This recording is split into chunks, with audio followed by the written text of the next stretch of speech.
এই মুহূর্তের বড় খবর, পরিবর্তন হতে চলেছে আধার কার্ড। আধার কার্ডে আর আপনার নাম, ঠিকানা ও জন্মের তারিখ থাকবে না। তাহলে কথা হচ্ছে থাকবে কি, সে বিষয়ে আজকে আপনাদেরকে দেখাবো। ভিডিওটা পুরোটা দেখবেন। চলুন ভিডিওটা শুরু করা যাক। আগামী ডিসেম্বর থেকে ইউআইডিএআই নতুন ডিজাইনের আধার কার্ড আনতে চলেছে।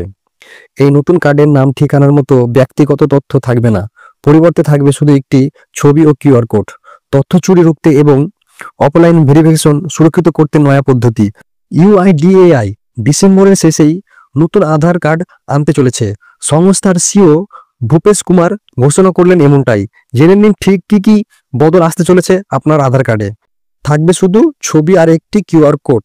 এই কোডে লুকিয়ে থাকবে নাগরিকদের যাবতীয় তথ্য, যা স্ক্যান করতে হবে নতুন আধার অ্যাপে।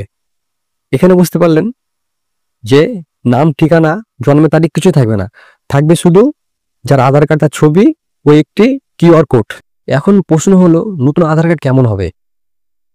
এখানে বলছে ইউআইডিএআই সূত্রের খবর, আধার কার্ডের নতুন ডিজাইনের নাগরিকদের নাম, ঠিকানা এই সকল কোনো ব্যক্তিগত তথ্য থাকবে না।